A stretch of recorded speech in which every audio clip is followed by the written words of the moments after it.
الحمد لله رب العالمين والصلاة والسلام على سيد الأنبياء والمرسلين أما بعد فأعوذ بالله من الشيطان الرجيم بسم الله الرحمن الرحيم وقضى ربك ألا تعبدوا إلا إياه وبالوالدين إحسانا إما يبلغن عندك الكبر أحدهما أو كلاهما فلا تقل لهما أف ولا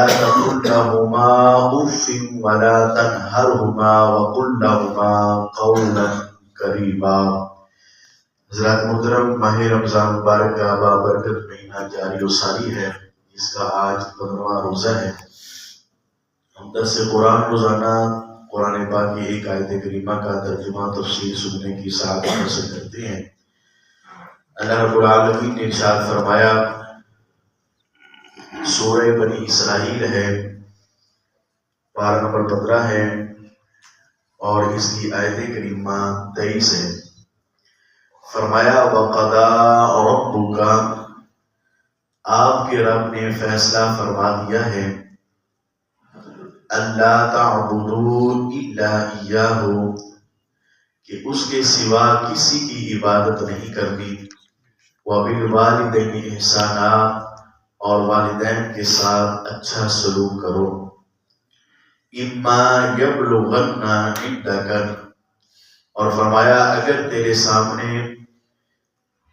عندک آپ کے پاس کبر احدہما او کلاہما، دونوں بڑھاپے کو پہنچ جائے، او کلاہما، یا ان دونوں میں سے کوئی ایک جو ہے بڑھاپے کو پہنچ جائے، فرمایا فلا تقل لہما اف، تو ان کو اف بھی نہ کہو، ولا تنہرہما، اور انہیں جھڑکے نہ، وقل لہما قولا کریما، اور ان سے تعظیم سے بات کرو۔ اس آیت کریمہ کے اندر اللہ تبارک و تعالیٰ نے والدین کی بہت عظمت بیان فرما دی ہے، اور اولاد کو متنبہ کر دیا ہے کہ اے اولاد، اپنے والدین کی نافرمانی سے بچنا، والدین کے سامنے اف تک بھی نہ کہنا، والدین کی خدمت کرنا، والدین کے ساتھ حسن سلوک کرنا، والدین کے ساتھ بھلائی کرنا۔ آج جہاں اتنے گناہ بڑھ رہے ہیں تو ان میں ایک گناہ جو ہے والدین کی نافرمانی بھی ہے۔ یہ جو نوجوان بیٹھے ہوئے ہیں، بالخصوص آپ کے لیے یاد کا درس میں نے منتخب کیا ہے کہ والدین کی نافرمانی سے بچنا انتہائی ضروری ہے، کہ والدین کی نافرمانی یہ ایسا گناہ ہے کہ کریم آقا صلی اللہ تعالی علیہ وسلم نے ارشاد فرمایا اللہ تبارک و تعالی چاہے گا تو انسان کے تمام گناہوں کو معاف فرما دے گا، لیکن والدین کی نافرمانی یہ ایسا گناہ ہے، آپ صلی اللہ علیہ وسلم نے ارشاد فرمایا کہ اللہ تبارک و تعالی انسان کو موت سے پہلے دنیا ہی کے اندر اس کی سزا اس کو دے دیتا ہے۔ یہ ایسا گناہ ہے والدین کی نافرمانی کہ اللہ تبارک و تعالی نے تمام عذابات گناہ کے وہ موت کے بعد رکھے ہیں، لیکن ارشاد فرمایا گیا کہ اگر بندہ والدین کی نافرمانی کرتا ہے، والدین کے ساتھ برا سلوک کرتا ہے، تو یہ ایسا گناہ ہے، یہ ایسا جرم ہے کہ اللہ تبارک و تعالی موت سے پہلے بھی اس کو سزا دے گا، اور پھر آخرت کی سزا تو وہ الگ ہے۔ علمان والحفیظ، میرے بھائیوں، ہمیں والدین کی نافرمانی سے بچنا چاہیے، والدین کے ساتھ اسے سلوک کرنا چاہیے، والدین کے ساتھ بھلائی کرنی چاہیے۔ کہ کریم آقا صلی اللہ علیہ وسلم کی حدیث پاک ہے، آپ صلی اللہ تعالی علیہ وسلم نے ارشاد فرمایا 3 قسم کے لوگ ہیں جو جنت میں نہیں جا سکیں گے۔ 3 قسم کے لوگ ارشاد فرمایا جو جنت میں نہیں جا سکیں گے۔ پہلا شخص کریم آقا صلی اللہ علیہ وسلم نے فرمایا والدین کا نافرمان، والدین کو ستانے والا، والدین کے ساتھ اچھا سلوک نہ کرنے والا۔ فرمایا والدین کی نافرمانی یہ ایسا گناہ ہے کہ فرمایا والدین جس بندے کے اوپر ناراض ہیں اور وہ توبہ کیے بغیر انسان جو ہے وہ مر گیا، فرمایا وہ جنت میں نہیں جا سکے گا۔ کتنی بڑی وعید سنا دی حضور صلی اللہ علیہ وسلم نے اپنے اس فرمان کے اندر کہ فرمایا 3 لوگ ہیں جن میں پہلا شخص فرمایا والدین کا نافرمان، والدین کے ساتھ برائی نہ کرنے والا، والدین کے ساتھ اچھا سلوک نہ کرنے والا، فرمایا اللہ تبارک و تعالیٰ اس کو جنت میں داخلہ نہیں دے گا۔ اور دوسرا ارشاد فرمایا تجوس، کہ وہ اپنی خواتین کو بے حیائی سے نہ روکنے والا۔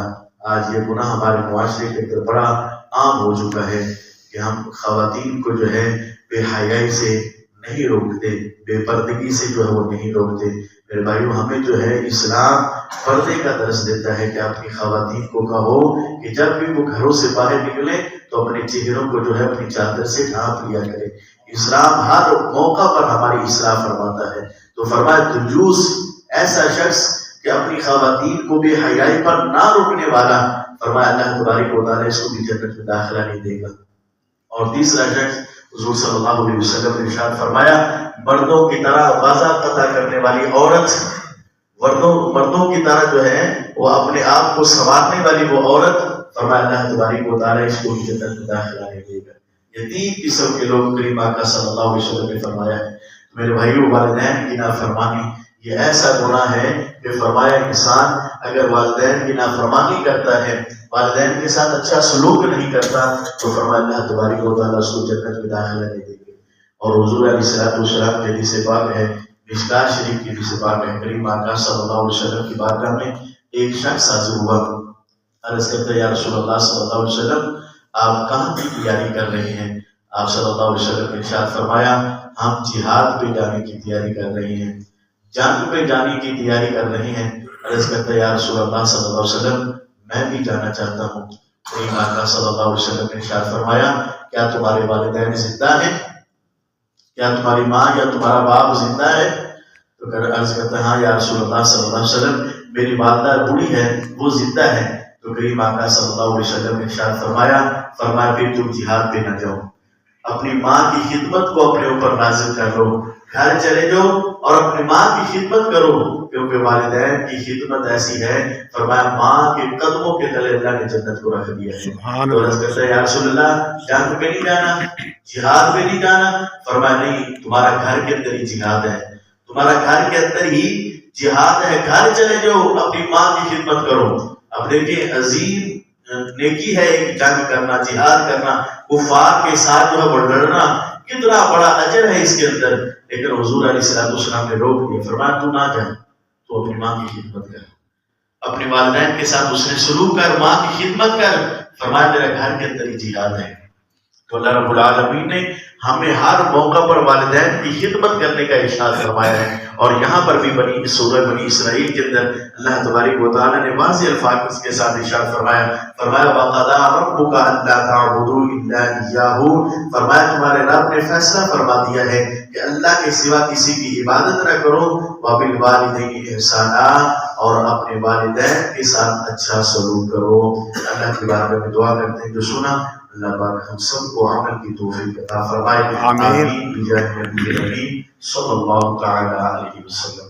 بسم اللہ الرحمن الرحیم، اللهم صل على سيدنا ومولانا محمد وعلى آل سيدنا ومولانا محمد وبارك وسلم وسلم عليه، آمين۔ اللهم أنت السلام ومنك السلام، تبارك يا ذو الجلال والإكرام، آمين۔ اللهم ربنا آتنا في الدنيا حسنة وفي الآخرة حسنة وقنا عذاب النار، آمين۔ مولا کریم اے خالق کائنات ہم سب کا نماز فجر بعد جماعت ادا کرنا اپنی بارگاہ میں قبول فرما، آمین۔ مولا کریم تیرا شکر ہے تیری توفیق کے ساتھ نماز فجر بعد جماعت ادا کی، جس کو اپنی پاک بلند اعلیٰ بارگاہ میں قبول فرما، آمین۔ مولا کریم نماز کی برکت سے ہم سب کے حال پر رحم و کرم فرما، آمین۔ اپنا فضل فرما، اپنا کرم فرما، آمین۔ اپنی خاص رحمتوں برکتوں کا نزول فرما، آمین۔ مولا کریم ہم سب کو گناہوں سے بچنے کی توفیق عطا فرما، آمین۔ بالخصوص والدین کی نافرمانی سے بچنے کی توفیق عطا فرما، آمین۔ والدین کے ساتھ حسن سلوک کی توفیق عطا فرما، آمین۔ والدین کی خدمت کی توفیق عطا فرما، آمین۔ مولا کریم والدین کی خدمت کر کے ہم سب کو جنت حاصل کرنے کی توفیق عطا فرما، آمین۔ مولا کریم ہم سب کو گناہوں سے، برے کاموں سے برے لوگوں سے بچنے کی توفیق عطا فرما. آمین. میرے مولا کریم ہم سب کو نیک اعمال کی توفیق عطا فرما. آمین. تلاوت قرآن کی توفیق عطا فرما. آمین. قرآن پاک پڑھنے کی توفیق عطا فرما. قرآن پاک سمجھنے کی توفیق عطا فرما. قرآن پاک پر ہم سب کو عمل کی توفیق عطا فرما. آمین. میرے مولا کریم جو ہمارے عزیز و اقارب اس دنیا سے ایمان کی حالت میں رخصت ہو گئے ہیں تمام کی بخشش و مغفرت فرما. آمین. سب کے درجات میں بلندیاں عطا فرما. سب کو جنت الفردوس میں اعلیٰ مقام نصیب فرما. میرے مولا کریم ہمیں بھی اس دنیا فانی میں رہ کر قبر و آخرت کی تیاری کی توفیق عطا فرما. اللہم رب اغفر وارحم انت خیر الراحمین. اللہم رب ارحمہما کما ربیانی صغیرا.